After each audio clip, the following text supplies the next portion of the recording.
Un dels sectors productius més importants a l'economia valenciana és sense dubte el de la ceràmica, especialment centrat en la fabricació de rajoles, paviment de gres i ceràmiques artístiques. És al mateix temps la producció més important a Espanya i un element clau en l'exportació. La producció ceràmica a les terres valencianes prové del Neolític i a partir d'aquest moment s'ha continuat produint ceràmica sense interrupcions. Les diverses cultures que han arrelat a les nostres terres han considerat el treball sobre fang com un dels elements més característics del nostre paisatge cultural. Són les produccions de Paterna, de Manises i d'Alcora i Onda les que han donat un extraordinari prestigi a les produccions de ceràmica artística valenciana. I, per posar un exemple, el pare del periodisme groc, William Randolph Hearst, tenia una col·lecció de ceràmica valenciana a sa casa.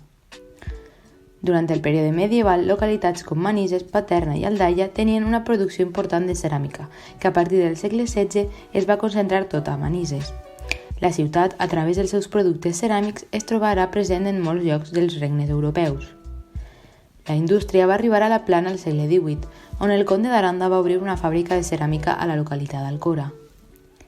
Junt a la producció més artística també existia una producció ceràmica dedicada a la construcció. Serà a principis del segle XIX quan s'obrin a la localitat castellonenca d'Onda les primeres fàbriques per a la producció de taulells, juntament amb Ribesalbes o la pròpia Manises. I, al segle XX, és quan el sector creix progressivament fins als nostres dies.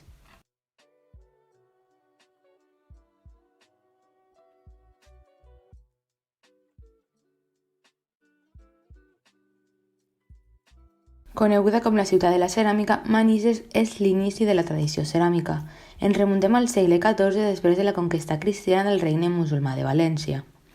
Els primers dissenys d'estil gòtic i mudèjar va obrir pas a una característica de l'argila manisera, on les tonalitats daurades i blaves es van obrir pas a tota Europa.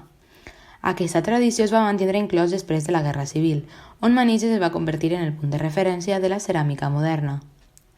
El punt d'interès principal es concentra en el seu Museu de la Ceràmica, un edifici del segle XVIII en el que es recullen les obres produïdes a la localitat durant els últims 7 segles.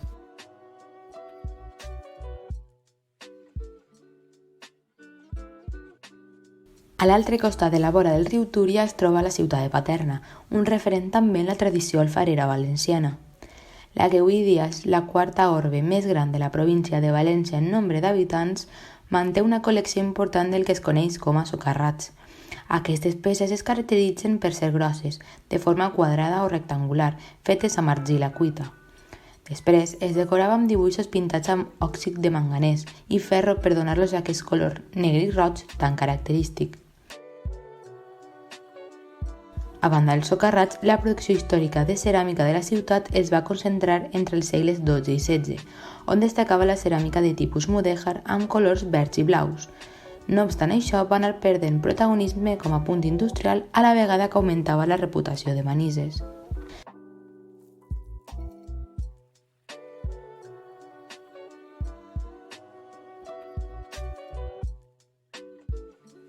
Dins la ciutat de València trobem el Palau del Marquès de Dosaigües, que acull el Museu Nacional de Ceràmica, on regularment hi ha exposicions temporals a part de la col·lecció permanent.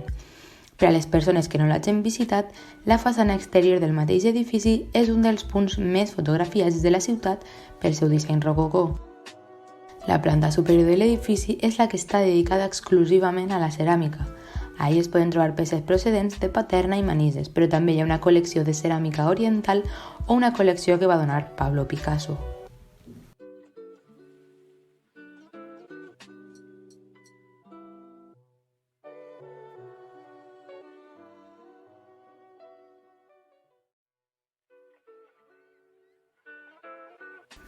La província de Castelló també destaca per tindre 2 nuclis principals on es produeix ceràmica orientada a la construcció, Alcora i Onda. Les decoracions de l'estil alcorí es caracteritzaven per encaixar amb la rococó, farcides amb motius religiosos, mitològics, escenes de caça, paisatges i arquitectures en colors polícroms, amb predomini del groc. D'altra banda, a Onda es produeixen taulellets des de l'edat mitjana, amb terrisses operatives en 1385. A primeries del segle XIX van sorgir 2 fàbriques de terrissa fina a aquesta localitat que arriben fins avui dia. A més, el primer decenni del segle XX, Onda es converteix en un dels primers nuclis industrials de la comunitat.